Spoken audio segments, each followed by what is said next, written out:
悪霊退散. At the start of this interview, Kaneandtrench basically says that Yoshimitsu is the strongest he ever is. That's kind of a wild statement because Yoshimitsu, he's been one of the characters who loses the most, statistically loses the most ranked matches out of the entire game, every character for years on end. Like, that tells me that there's something extremely wrong with the character, and I wanted them to address that with Tekken 8 because everyone complains about the Flash being broken and OP, but it's so much more than that. The Flash being busted doesn't make Yoshimitsu a good character. He's super punishable, super linear, and at times it feels like the only thing you can do is spam the Flash and hope your opponent runs into it. I wanted them to nerf the Flash and make everything else better. Not broken, not busted, but just viable. Why do you have to live or die on one move like Lucky Chloe spamming the Cali roll, right? So here we talk about the gameplay of Yoshimitsu. Let's hear what Kaneandtrench has to say. The thing to know about him in this game is to do with his no sword stance, because it's very tied to his heat mode. I think it's kind of strange that the only character, well, you also have Sanchez, but the only character who uses the sword 100% of the time, you are incentivized and kind of forced to put the sword away to utilize the best that the character has. But I also know too, like if you watch very good Yoshimitsu players, they use the no sword stance a lot. And I think the developers is kind of playing into that aspect of putting it away, taking it out, putting it away, taking it out. The healing gimmick with Yoshi that everybody knows him for. Now, normally he would do something like standing meditation or Indian to heal, right? This time it only heals his recoverable health. So if he wants to heal his real health, he will do stuff like 1-1 or any other move that's buffed in heat. And for those of you who remember Tekken Tag Tournament 2, it was the same way. You couldn't heal normal life with Yoshimitsu. You could only heal the life that you recover, because in Tag 2 you also recovered life. People act like it's some crazy thing that never happened before, but this same ideology was in Tag 2, just no one played the game, so they don't know. But now when you do the back turn healing stance, you only recover chip damage or the recoverable health. They want you to regain health through attacking. And this is kind of incentivizing Yoshimitsu players to be more aggressive, because you know Yoshimitsu's, he's like the king of turtle. You see iMusician literally destroy people with this. Heal, turn around, heal, turn around. They literally wait for you to come to them, and then they try to counter hit launch you or keep out. He has very good keep out in Tekken 7. I wonder if Tekken 8 is that nerfed or not. But they're changing the Yoshi players, or trying to change the way we play him. Don't be passive and defensive and heal through attacking and mix-ups. So yeah, and is it only in heat that he no. So it's literally any move that he does in no sword stance that brings that sword back out. So 3-1 for example, 1-1, 3-2, 1+2. So when Yoshimitsu activates heat, this is your opportunity to just really go sicko mode and take as much health as possible, because once your heat runs out for that round, there is no more let me get health. And this is the thing about Yoshimitsu in Tekken 7 is there's a switch that flips. You can be super aggressive, poke, gimmicks, partying, but then all of a sudden you can stop and you can change the whole pacing of the match, and you can start turtling and healing. That will not be possible in Tekken 8 because it will now be tied solely to heat. Heat is the deciding factor, not the player. And that's kind of, I don't like that. I don't like that, gotta be honest. Talk about his heat engages real quick as well. So a lot of his heat engages are tied to new moves he has. So the first one, forward 1+2, that's all wrong. Forward 1+2, so this is a change from his old forward 1+2, where he used to lunge forward and hit people with the hilt of the sword. The counter hit launcher. Yeah, the counter hit launcher that he got in Season 4. So this move change, I once again understand why the developers did it. They changed his forward 1+2 from the counter hit launcher to this attack here.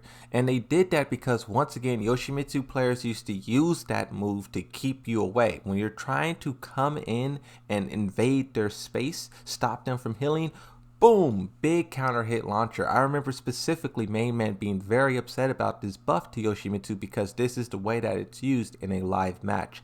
Now they're trying to stop Yoshimitsu once again from playing defense, and they want you to be aggressive. So they're taking away that ability to turtle and then counter hit your opponent for, entering your space. And instead they're replacing it with a move that, one, activates heat, aggression, but then two, that keeps you it's no longer a counter hit launcher. It's now a engager. It's now, you know, initiating the it's different. They're really trying to change the way Yoshi is played, and I understand it. I won't say whether it's good or bad because I haven't played it for myself, but I see what they're doing, and you know. That is all gone now. It's replaced by this. It is unsafe on block. It is -12 on block. -12 on block too. That's so at least you'll be able to jab punish it, which his normal or his old 1+ forward 1+2 was not. You couldn't punish it. Yoshi's used to be able to do that. Boom, boom, boom, and like keep testing you because it has some deceptive pushback and range. So if you did try to reach out and jab, your jab would probably whiff, and then that counter hit launch is going to fry you. So they're really changing a lot here with this move. So, it's +14 on hit, meaning he gets a guaranteed back 2-2, meaning if he gets back 2-2 for the first time, which is also one of his heat engages, by the way, he will go into heat. Wait, I didn't catch that the first time. He said the flash is +14 on hit, so you get a guaranteed back 2-2.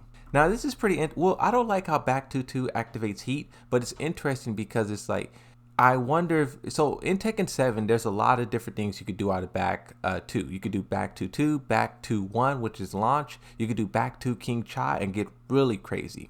If you're able to do back King Cha instead of back 2 to initiate heat, that is going to allow this to get really crazy. Like heat, back to mix-up time. If you just have to, if your only option is to activate heat, once again, that's like limiting Yoshimitsu's options from 7 to 8. But then 2, it's like that's not fun in my opinion. That's not fun. I don't know. I want to see what he says. So that's unscaled damage into heat mode into whatever mix-up you want to do. Unblockable, Kincho, Dragonfly. So I personally think it's a really strong thing because it adds up as well. So I don't think people should be discouraged from using Flash even though it doesn't launch anymore, because it still launches in no sword stance anyway, and heals life. So if I demonstrate by putting the sword away.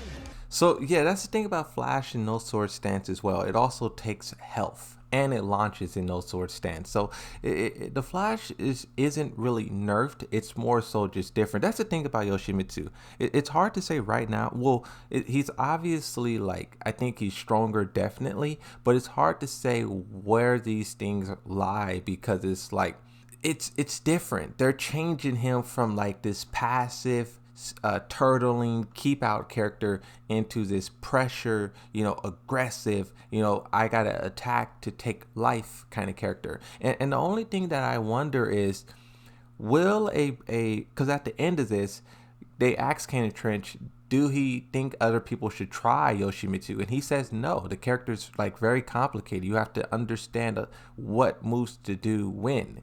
And that's the thing, is like they want players to press all these buttons and do all these things, but in Tekken 7 we were conditioned to not do that. If you're pressing buttons with Yoshimitsu, he's slow, he's linear, you're going to get counter hit launched and destroyed. So I wonder if that's going to be changed this time around, where the character is able to press buttons, is able to do these things without the fear of being sent to the moon for you know pressing buttons. Like you can't have a character, you can't incentivize aggression, then everything be super linear and punishable, right? So that was Yoshimitsu's flaw in Tekken 7, and which is why people played so defensive. So I wonder if that remains for Tekken 8, and Kaneandtrench doesn't really talk about that aspect, but you know, that's something they have to do. Is like, you can't expect people to press buttons when the risk is being destroyed by, you know, punish.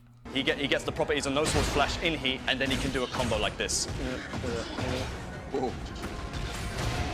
Look at the wall carry. Since that move at the end hits grounded, I wonder if that will also break the floor, and if Yoshimitsu will have a natural combo extension in Tekken 8. In Tekken 7, you know, King was famous for that. I wonder which characters will have that in Tekken 8. Did I say that right? I don't know. Which is why they're trying to make the no sword stance his main stance now, because they buffed so much about it, so many more transitions as well. Right. Like one of his new moves, Dragonfly, if I bring the sword back out, Dragonfly 2-4, new extension.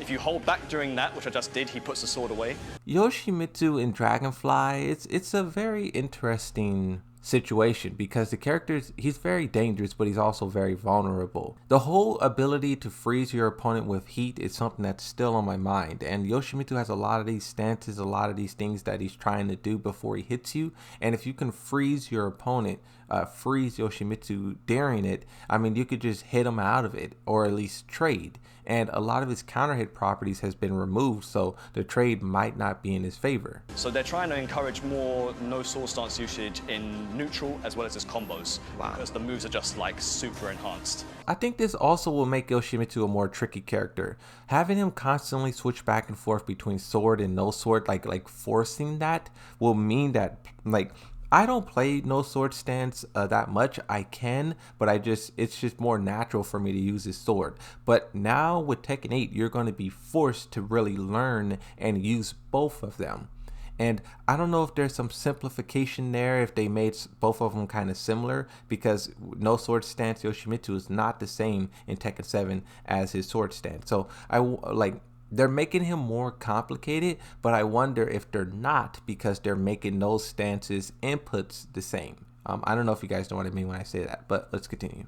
Yoshi as a character is a bit much for beginners to pick up because I think out of all the characters in this game, he is the character with the largest move list, and he's got a lot of stance transitions and unblockable setups to like keep in the memory. So I feel like if you want to pick up a character, I wouldn't recommend Yoshimitsu, but